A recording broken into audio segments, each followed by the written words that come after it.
Computer knowledge by Arun sir YouTube channel पर आप सभी का स्वागत है। एक बहुत बड़ी वैकेंसी निकल के आ रही है।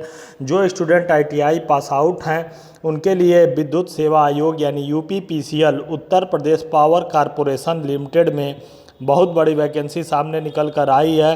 कुल जो सीटों की संख्या है 891 है, यानी बिजली विभाग में जो टेक्नीशियन की सीट निकलती थी वह निकल चुकी है। आइए इसका डिटेल्स हम देखते हैं कैसे कैसे क्या क्या करना पड़ेगा।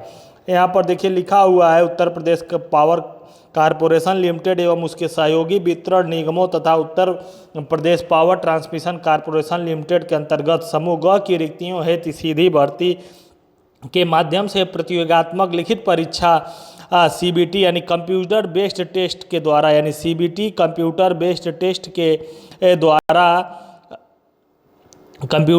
टेस्ट के द्वारा तकनीकी विद्युत हेतु निर्धारित अनिवार्य शैक्षिक योग्यता रखने वाले भारतीय नागरिकों से ऑनलाइन आवेदन के माध्यम द्वारा आमंत्रित किए जाते हैं। आइए एक एक करके हम इसका पूरा डिटेल देखते हैं।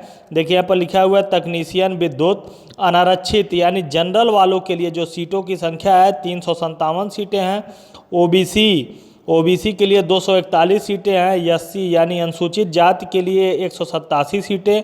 एसटी अनुसूचित जनजाति के लिए 17 सीटें। आर्थिक रूप से एक कमजोर यानी कि ईडब्ल्यूएस इकोनॉमिकल वीकर सेक्शन यानी 89 सीटें। अगर इन कुल सीटों को जोड़ दिया जाए तो टोटल सीटों की संख्या है 891 सीटें। 891 सीटें बहुत होती हैं आईटीआई स्टूडेंट्स के लिए। आइए इसमें देखते हैं क्या क्या करना पड़ेगा। यहाँ पर देखिए वेतनमान लिखा हुआ है। वेतनमान किसके अनुसार होगा? 7वें वेतन आयोग के अनुसार लेवल 4 पे ज्वाइनिंग होगी यानी 27,200 रुपया। न्यूनतम स्तर एवं अन्य भत्ते कॉरपोरेशन के नियमानुसार लागू होंगे, यानी लगभग जो हमारी स्टार्टिंग सैलरी होगी लगभग 32-33 हज़ार रुपया के आसपास बनेगी। इसके लिए देखते हैं अनिवार्य शैक्षिक योग्यताएं क्या हैं। शैक्षिक योग्यता क्या क्या चाहिए? अनिवार्य शैक्षिक योग्यताओं में माध्यमिक शिक्षा परिषद उत्तर प्रदेश हाई स्कूल या समकक्ष परीक्षा विज्ञान एवं गणित विषयों से उत्तीर्ण के साथ नियमित छात्रों को निम्नलिखित ट्रेड में किसी एक ट्रेड में द्विवर्षीय अखिल भारतीय राज्य व्यावसायिक प्रमाण पत्र एनसीवीटी या एससीवीटी का होना आवश्यक है। यानी कि आप 10th पास होने चाहिए प्लस एनसीवीटी या एससीवीटी से आपके पास आईटीआई होना चाहिए। आईटीआई किस ट्रेड में होना चाहिए? आपका आईटीआई जो होना चाहिए इलेक्ट्रीशियन ट्रेड में, या तो इलेक्ट्रिकल ट्रेड में, या इलेक्ट्रिकल कौशल विकास के अंतर्गत जो विद्युत वितरण होता है यानी पावर डिस्ट्रीब्यूशन जो ट्रेड होता है कौशल विकास के अंतर्गत, वो स्टूडेंट्स भी अप्लाई कर सकते हैं। यानी इलेक्ट्रीशियन और इलेक्ट्रिकल के लिए बहुत बड़ी वैकेंसी है। यानी 10th पास चाहिए और एनसीवीटी या एससीवीटी से आपके पास आईटीआई होना चाहिए। और उसके बाद आयु सीमा क्या रखी गई है? आयु सीमा 1/1/2022 को न्यूनतम 18 से अधिकतम 40 वर्ष। 18 यानी न्यूनतम अधिकतम 40 वर्ष। 40 वर्ष के बाद भी उत्तर प्रदेश के नियमानुसार जो छूट दी जाती है वह भी छूट मिलेगी। आगे देखते हैं इसमें और क्या क्या मुख्य बातें हैं। मुख्य बातों को हम ध्यान में रखेंगे केवल। सबसे ज़रूरी बात यह देखिए फीस देखिए अनुसूचित जाति अनुसूचित जनजाति यानी एससी और एसटी के लिए जो उत्तर प्रदेश के मूल निवासी हैं उनके लिए जो फीस है 826 रुपया रखी गई है। और अन्य समस्त श्रेणी के लिए 1180 रुपया, यानी जनरल ओबीसी के लिए 1180 रुपया, एससी एसटी कैंडिडेट्स के लिए 826 रुपया फीस को रखा गया है। और देखिए क्या क्या लिखा हुआ है इसको पढ़ लिया जाए पूरा डिटेल्स में थोड़ा सा। अभ्यर्थियों द्वारा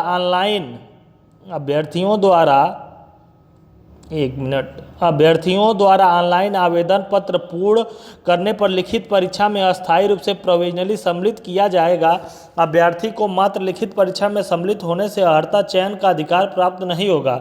विज्ञप्ति है तो अभ्यर्थियों द्वारा निर्धारित अर्हता संबंधी योग्यता प्रमाण पत्र, अंक प्रमाण पत्र, जाति प्रमाण पत्र 31/3/2022 के बाद का जारी होना आवश्यक है। यानी कि अगर आप ओबीसी में हैं या एससी में हैं, जो जाति प्रमाण पत्र चाहिए 31/3 यानी 31/3/2022 के बाद का होना चाहिए। उसके पहले का अगर होगा तो आप अपने कैटेगरी के लिए आवेदन नहीं कर सकते, आप जनरल में माने जाएंगे। यानी अगर आप ओबीसी या एससी के स्टूडेंट हैं तो आपको नया जाति प्रमाण पत्र बनवाना पड़ेगा जो कि 31/3/2022 के बाद का होना चाहिए, कि जो बहुत ही ज़रूरी है। लिखित परीक्षा के प्रथम भाग में सफल घोषित अभ्यर्थियों को सूची के में से परीक्षा के द्वितीय भाग में प्राप्त अंकों को श्रेष्ठता के लिए दोगुने शॉर्टलिस्टेड अभ्यर्थियों को अभिलेख के लिए आमंत्रण किया जाएगा। यानी जो कुल स्टूडेंट्स होंगे उनको उनके दोगुने को, यानी कि 891 सीट है, इसको दोगुने को डॉक्यूमेंट वेरिफिकेशन के लिए बुलाया जाएगा। आगे आइए और इसमें देखते हैं क्या क्या है, सिलेबस क्या दिया हुआ है और ऑनलाइन एग्जाम में क्या क्या होगा, कैसे कैसे प्रश्न आएंगे। यहाँ पर देखिए ऑनलाइन जो परीक्षा होगी CBT के आधार पे होगी, यानी कंप्यूटर टेस्ट होगी, ये जिसकी समय 3 घंटा का होगा, यानी 180 मिनट का आपको टाइम दिया जाएगा।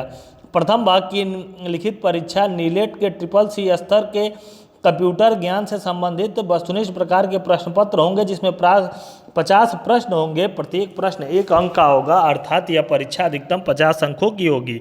एक गलत उत्तर के लिए ऋणात्मक अंक 1/4 अंक प्रदान किए जाएंगे, अर्थात 1/4 की अतिरिक्त कटौती की जाएगी। यानी कि आपसे जो क्वेश्चन कंप्यूटर के सबसे पहले CCC के स्तर के क्वेश्चन पूछे जाएंगे प्रथम वाले एग्जाम में, यानी 50 क्वेश्चन पूछे जाएंगे, जिसमें आपको 20 अंक लाना अनिवार्य है और आपकी निगेटिव मार्किंग 1/4 की है।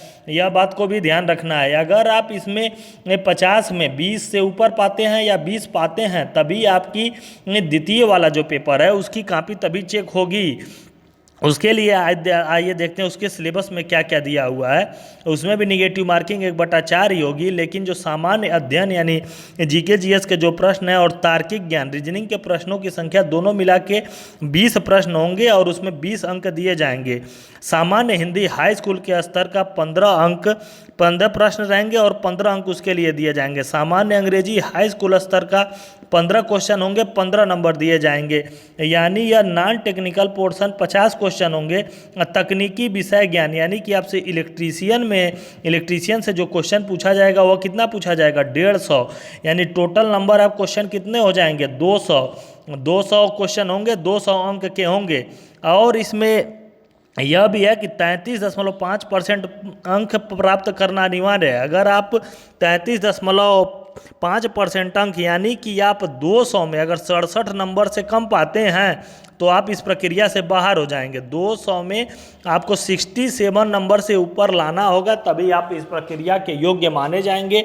और ऊपर वाला जो कंप्यूटर बेस्ड टेस्ट होगा, अगर आप 50 में 16, 17, 18, 19 कुछ भी पाते हैं 20 नंबर से कम, तो आप फेल हो जाएंगे, आप पूरी परीक्षा में फेल हैं। प्रथम वाले परीक्षा में पास होने के बाद अगर आप 20-21 पाते हैं तब आपकी द्वितीय वाला जो पोर्शन है उसकी कॉपी चेक होगी, यानी उसमें भी आपको 200 में 67 नंबर से आगे लाना पड़ेगा, तभी आपका फाइनल रूप से सिलेक्शन को माना जाएगा। आगे आइए इसमें देखते हैं और क्या क्या लिखा हुआ है। इसमें परीक्षा स्थान को देख लेते हैं। परीक्षा स्थान कहाँ कहाँ पे रखा जाएगा। लखनऊ में है, वाराणसी में है, मेरठ में है, आगरा है, कानपुर जैसे शहरों में परीक्षा को ऑनलाइन परीक्षा कराई जाएगी। और इसके प्रमुख डेट के बारे में भी थोड़ी सी हम चर्चा कर लेते हैं। कब से ऑनलाइन शुरू होगा उसके बारे में थोड़ा सा देख लेते हैं। सबसे पहले ऑनलाइन आवेदन के लिए प्रमुख तिथियां 27/9 से शुरू होकर 19 अक्टूबर तक चलेंगे, यानी 27 सितंबर से 19 अक्टूबर तक। यानी कि आप फीस यानी 27 तारीख से आप फार्म भर सकते हैं और 19 अक्टूबर तक आप फार्म भर सकते हैं ऑनलाइन के द्वारा।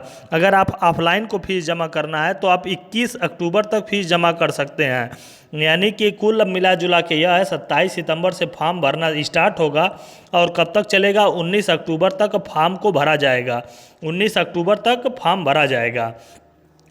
उसके बाद परीक्षा की संभावित तिथि क्या है, यानी कि नवंबर लास्ट वीक में चतुर्थ सप्ताह में एग्जाम को आयोजित करा लिया जाएगा। नवंबर लास्ट में एग्जाम को करा लिया जाएगा। यानी आपके पास आज अक्टूबर पूरा माह और नवंबर यानी लगभग 60 दिन बचे हुए हैं। 60 दिन में अगर आप अच्छी से तैयारी करते हैं तो UPPCL में आप गवर्नमेंट जॉब उत्तर प्रदेश के कर्मचारी हो सकते हैं।